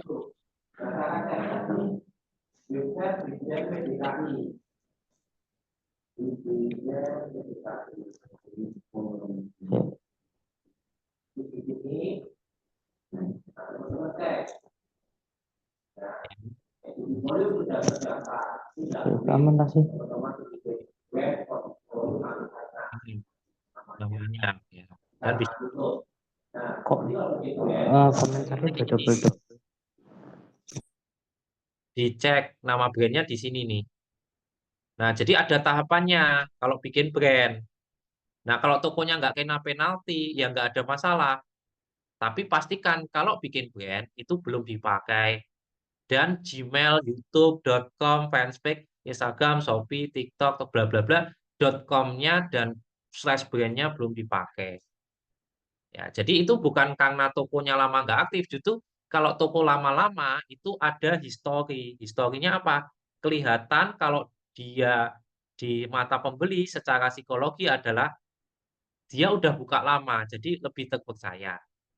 Ya, terus termasuk kalau udah ada KTP yang terdaftar. Ya, jadi kalau toko sepi itu jangan gini. Kalau ada satu penyakit itu belum tentu sakitnya satu misal. Misal Mas aku sakit penjualannya nggak naik. Masalahnya tuh belum tentu nama akunnya, bisa kesehatan tokonya, bisa desainnya, bisa seterusnya gitu loh. Makanya harus paham branding, marketing, advertising, selling kan. Nah, makanya saya nggak tahu nama tokonya apa, kenapa disebut nggak sehat, atau disebut eh, kenapa kok harus ganti nama, itu belum tentu faktor namanya. Kalau ganti nama itu kalau namanya mirip dengan brand lain, seperti itu. Ya, oke, ayo maksimal jam 9 ya. Besok saya mau pendampingan ke Solo 3 brand. Pagi 3 jam, siang 3 jam, malam beberapa jam. Jadi saya harus persiapan ini. Ayo, buruan. Oke, untuk selanjutnya itu Mantap. terkait iklan produk yang belum umum di pasaran, tapi toko masih baru, tapi udah ada penjualan sebelumnya, sudah iklan sama 1 bulan dengan modal 200.000, tapi penjualan cuma 2. Bagaimana ya Kak? Apakah Oh, bisa lanjut? wah, itu perlu dibaca data iklannya nih. Ya, di dibaca data iklannya 24 jam atau tidak, kata kuncinya berapa, iklannya otomatis atau manual, tampilan tokonya kayak apa, produknya nggak pasaran ini kenapa, ya. Kalau nggak pasaran berarti tadi perlu ditambah dengan, misal dicek di Shopee jumlah pencariannya nggak banyak, bisa ditambah dengan traffic dari Meta CPAS, ya. Jadi kalau jumlah pencarian kecil, solusinya biasanya CPAS gitu. Itu jawabannya ya, itu agak panjang juga kan, nggak ngerti, nggak buka dashboard iklan. Ya, betul. Untuk Oke, selanjutnya lanjut. dari Kak Suyuti, Mas, untuk bermitra dengan Mas Ferry, apakah kita masih sediakan CS dan karyawan lainnya? Mungkin Nah, tergantung paket yang diambil ya. Tentu saja kalau minta disediain CS, tukang packing, dibikinin gudang di Jogja, ya tentu ada biaya tambahan. Nggak mungkin kan orangnya yung iklan, yo CS, yo packing, dijadiin satu orang ya nah, nggak bisa gitu ya. Ya, jadi tergantung ya eh, tergantung paket yang diambil. kerjasama untuk kerjasama seperti apa, seperti itu. Ya, begitu ya Kak. Untuk selanjutnya dari Kak Briling Cahyadi, bagaimana dengan toko baru sudah dioptimalkan semua sebagus mungkin, tapi iklan masih rungkat. Oh ya, definisi optimalnya sama nggak kita? Optimal versi saya dan tim di volume dengan Mas Cahyadi itu sama atau enggak? Nah, bisa tuh besok coba kirim link tokonya biar dianalisa sama tim kami ya. Terus yang kedua ya tadi harus buka dashboard iklan. Jadi tahapannya kalau di kami itu nanti kita perlu sama-sama open dashboard. Kita lihat performa produknya, performa iklannya, baru kita bikin ngasih advice, terus mau dijalankan oleh siapa gitu. Ya, jadi ini terlalu tadi ini baratnya aku sakit ini gitu kan. Kan kita harus deteksi dulu sakitnya karena apa. Nah, sakit kepala migrainnya itu karena saraf kejepit ya atau karena mikir utang, nggak beda itu solusinya ya. Jadi seperti itu Mas Cahyadi ya silakan nanti boleh. Saya belum tahu link tokonya. Terus yang penting juga diamati keranjang belanjanya nambah nggak. Kalau nggak nambah bisa aja kurang kompetitif. Lokasi juga pengaruh. Seperti itu. Lanjut Mas. Ayo 10 menit lagi Oke ya sebelum Kak, saya jadi siap-siap. untuk selanjutnya itu terkait dari Kak Dani, permisi Kak, mau tanya apa pengaruh perbedaan bid tinggi dan rendah? Oke, jadi gini, marketplace sebuah bisnis nih. Aku punya traffic segede ini. Nah, kalau bidmu tinggi, mayoritas traffic tak kasihkan ke tokomu. Ya jelas toh, ibarat aku yang punya mall, siapa ya yang ngasih duit saya paling tinggi? Nah, itu bagaimana dia bulan depan top up segede itu juga. Berarti apa? Kasih traffic yang bagus-bagus, kasih traffic yang tinggi-tinggi. Gitu. Jadi udah di setiap platform kayak gitu. Wani piro, kamu yang butuh saya kan. Bandar traffic yang menang gitu. Ya, jadi kalau tapi balik lagi bid tinggi itu belum tentu juga rasionya sehat. Makanya temukanlah bid yang paling tepat karena ketika bid itu dinaikin lagi, acos dan efektivitas iklannya nggak sehat. Itu. Ya itu jawabannya Kak tadi ya. Ayo. Untuk selanjutnya dari Kak Yanto terkait ikan CPAS, Kak, baca data dari CPAS LR Center, bagaimana caranya biar datanya ketemu satu-satu atau minimal 11-12 bisa sama. Karena untuk kasus yang Oh, 3K-nya itu lost data. ya. Nah, ini saya jelasin pahit-pahitnya Cipas ya di sini ya. Kita di sini nggak nutup-nutupin dan memang kalau saya juga nggak sepakat dengan teman-teman yang mungkin menayangkan hasil Cipas itu hanya di dashboard Meta Ads ya, dilihatin manis-manisnya doang. Padahal aslinya ya tak semua brand manis gitu ya. Jadi ada salah satu hal ya yang sering kali kalau teman-teman ya siapapun yang menjalankan Cipas entah nawarin kelas atau nawarin jasa itu yang dilihatin dashboard Meta Ads-nya. Harusnya juga dilihatin dashboard di performa toko bagian tingkat kunjungan dari platform eksternal ya. Jadi kenapa sih hasil CPAS itu nggak selalu bagus, tergantung brandnya ya, produknya. Karena ini loh, teman-teman harus paham alurnya, tujuan iklan tuh apa toh? Tujuan iklan tuh kunjungan urutannya, keranjang belanja pesanan dibuat. Nah, di Cipas itu, kalau Cipasnya Shopee, kita harus pasang namanya UTM tracking untuk melacak produk itu tuh berapa sih? Di channel apa, produknya apa, hasilnya berapa. Kenapa hasilnya berbeda? Karena tadi ada perbedaan atribusi. Wah, apa ini? Bahasanya udah teknis. Karena yang satu membaca pakai pixel Facebook, tapi Shopee membaca pakai cookies. Cookies atau chats di dalam websitenya. Nah, ada perbedaan atribusi di sini. Makanya kalau menjalankan CIPAS, patokannya jangan cuma ROAS, tapi juga ROMI-nya. Return on Marketing Investment. Karena kalau di data mau di dashboard sini, mau di dashboard Meta Ads, pasti ada selisih. Cara memperkecil selisih bagaimana? Bisa menggunakan kode voucher. Nah, pakai kode voucher khusus CPAS. Tapi sayangnya kadang-kadang pembelinya juga lupa masukin kode CPAS. Nah, kayak gitu. Ya, makanya tadi perbedaan itu terjadi karena perbedaan platform. Atribusi di sini pakai pixel, atribusi di sini pakai cara lain. Pixelnya di sini tuh numpang sini gitu loh. Ya, jadi ada perbedaan. Nah, CPAS yang tadi itu di Tokopedia, kita udah nggak perlu setup UTM tracking. Semua produk langsung terset UTM trackingnya oleh sistem Tokopedia. Cuma syaratnya lebih sulit ya, harus official stock-nya. Official stock-nya juga nggak semudah di Shopee ya. Jadi jawabannya pasti akan terjadi selisih dan memang kami sebagai eh, sebagai marketplace spesialis dan itu di Givolume dengan terbuka mengatakan seperti itu ya. Nggak menutup-nutupi dan bagus-bagusin CEPAS, kami sampaikan pahit-pahitnya juga supaya tidak over ekspektasi ya teman-teman. Tapi paling nggak kita paham kenapa terjadi perbedaan. Ya, gitu.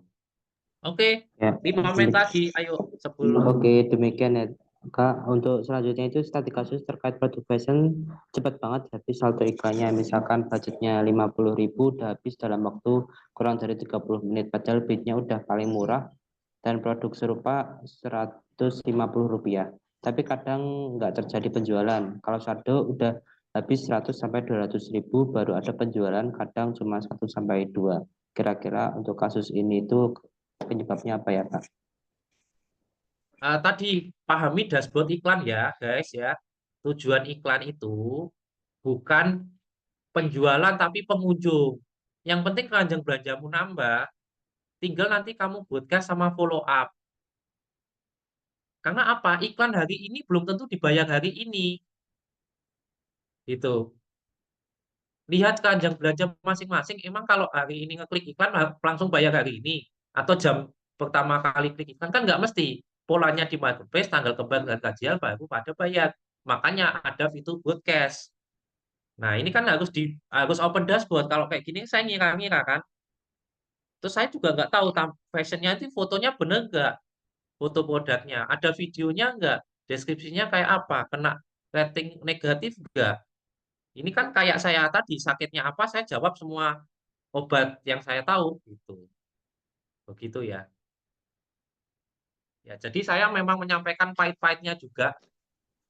Ya, cuma sayang di luar sana, saya nggak sebut orangnya, itu hanya menyampaikan manis-manisnya. Yang di screenshot dashboard Meta Ads, nggak nge-screenshot dashboard traffic dari eksternal. Terus karena dapatnya bid bagus yang di screenshot ininya.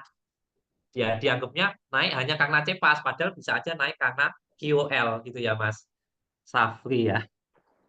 Monggo, monggo. Bikin volume terbuka silakan. Oke, untuk selanjutnya itu terkait pertanyaan dari Kak Putra terkait Meta Ads, apakah Diki ada sedia jasa Meta Ads? Ada. Nah, Ads Shopee dan FB relatif mahal, mana terus kelebihan dan kekurangannya dari kedua ads tersebut apa ya Kak? Oke, kalau Ads Shopee itu kan gini, bedanya Shopee, Google sama sosial media. Kalau Shopee itu kita jualan di mall, Google itu di Jalan Malioboro, sosial media Ads itu pedagang keliling atau sales. Nah, kelemahan kalau mangkal di dalam mall berarti tergantung pengunjung mall. Kelemahan ngiklan di Google atau Jalan Malioboro tergantung pengunjung Jalan Malioboro. Terus kemudian kelemahan ngiklan sales door to door, kita harus menemukan targeting yang tepat dan ads kreatif atau iklan yang tepat. Ya, dalam artian tipe iklan yang tepat. Namanya pedagang keliling itu harus menarik dan meyakinkan dan harus kadang gonta-ganti tampilan iklan. Nah, kalau marketplace setup di awal gantinya jarang-jarang. Ya, kalau selama penjualan bagus nggak perlu ganti foto. Paling cuma ganti banner, tanggal kembang, tanggal gajian sama thumbnail. Nah, kemudian secara biaya, karena kami pernah pegang yang miliaran juga di marketplace, dan juga ngiklan Meta juga gede, ngiklan Google juga gede, tergantung produknya. Ada produk-produk yang lebih cocok di marketplace, ada yang lebih cocok di Meta, ada yang kombinasi, ada yang Google, tergantung produknya. Ya, kalau mahal, semua sama ya. Kami latihan iklan di Google, testing juga dengan 50 sampai 100 ribu per hari, di Shopee juga 50 sampai 100, di Meta juga 50 sampai 100 ya. Jadi tergantung nanti produknya Kak Putra apa. Oke, Untuk satu pertanyaan dari Kak Rida, Mas. ya Kak, ini pertanyaan terakhir Mas dari Kak Kelvin, kalau boleh tahu nih untuk analoginya seperti apa untuk produk yang sudah bestseller, kenapa persentase K-nya lebih besar? Karena kan sebelumnya ibaratnya tanpa iklan pun dia sudah jadi bestseller. Oke, kalau versi saya gini, kita lihat dari sudut pandang agensi juga ya. Kami kan dipakai untuk menjaga omset gitu ya. Ya, kenapa kami pakai cara seperti itu? Biar yang tadinya udah laris jadi makin laris, sehingga omsetnya makin aman. Ya, begitu kan? Jadi fungsinya tingkat konversi adalah kalau tingkat konversinya 2%, pengunjungnya 100, maka dari 100 pengunjung, 2 orang beli. Kalau pengen pembelinya 20, berarti pengunjungnya jadi 1000.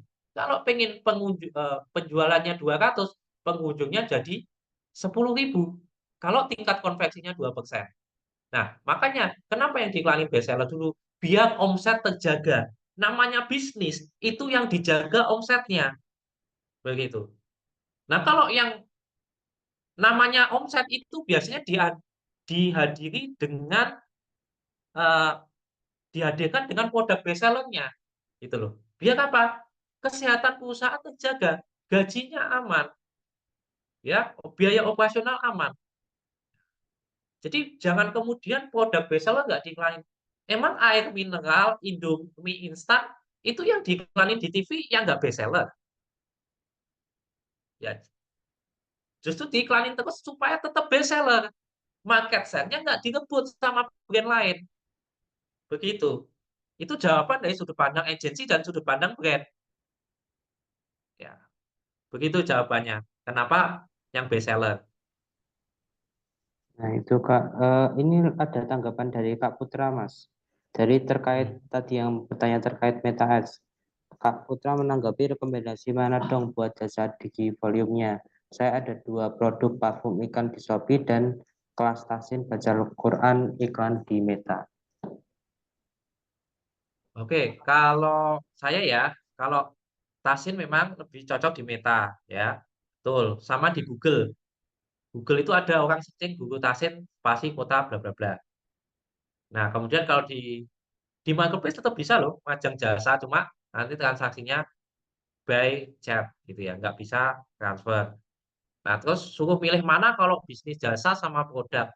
Tergantung passion sama waktunya. Brand yang bisa besar itu ownernya punya soul and taste di mana. Soul and taste saya di ngajar, di edukasi dan agensi. Ya udah gedein di situ. Kok Mas Willy nggak bisnis apa misal contohnya ya, yang aku nggak kira-kira aku nggak bener-bener nggak minat gitu. Sing realistis ya. Bisnis jasa kebersihan gedung, aku sendiri takut ketinggian gitu kan. Terus kalau aku jasa kebersihan gedung pencakar lain, mau aku sendiri takut. Aku nggak punya soul and taste di situ gitu. Nah, kira-kira Mas Putra ini soul and taste-nya panggilan jiwanya kemana nih? Lebih menjiwai sebagai guru atau menjiwai sebagai pedagang? Pilih satu yang menghasilkan dulu. Dan nggak semua bisnis harus tadi ya. Kita harus ukur waktu, tenaga, uang, dan otak gitu. Masih bisa nggak bagi waktu? Terus keuntungan kalau jasa, HPP-nya memang lebih kecil. Karena yang dijual adalah manusianya. Tapi mau di scale up harus mencetak guru-guru tadi. Itu ya. Nah, kalau produk, tantangannya adalah ada HPP-nya, tapi kita harus bangun brand produknya. Kalau parfum itu, kalau bangun brand sendiri, teman-teman harus punya varian yang kecil-kecil sebagai tester. Begitu kan? Baru nanti kalau cocok sama parfumnya, dia repeat order. Kalau di online kayak gitu. Nah, silakan dipilih. Lebih tepatnya istiharoh. Gitu. Jadi kalau mau mulai sesuatu, memutuskan silahkan istiharoh dulu sebenarnya. Dari kami menyajikan data eh, secara bisnis ya, secara ilmu ekonominya. Tapi biarlah keputusan kita, mau teman-teman jalanin sendiri, pakai agensi, bisnis yang mana, silakan sholat istiharoh ya. Oke, itu ya teman-teman ya. Ini jam 21:03, saya di sini juga menjabat banyak divisi, yo branding, marketing, advertising, selling.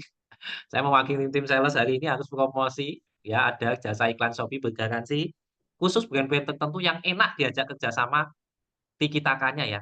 Nggak terima yang rewel-rewel, yang pengen cepet instan. Gitu.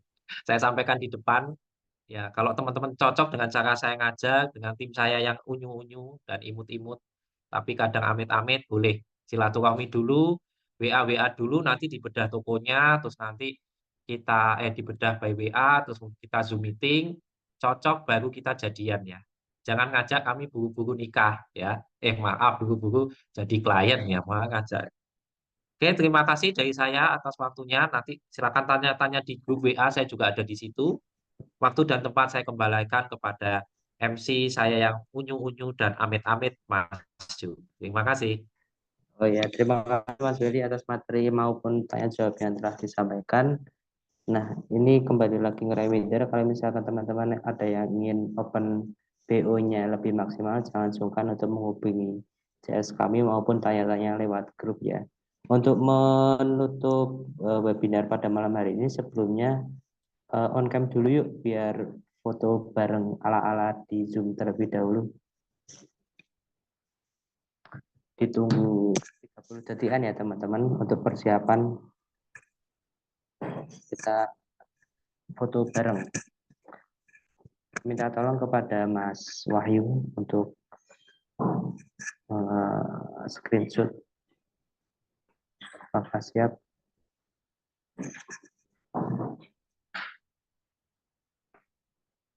Ayo Kak, Kak Swethum, Safri, Kak Wahid, Kak Didi, Kak Hadi, Kak Adam, Kak Sabrina, Kak Rima, Kak Dia, Kak Ahmad, Kak Wahyu, Kak Enjang, Kak Iki, Kak Faiz, Kak Idrus, Kak Desi untuk bisa open kamera.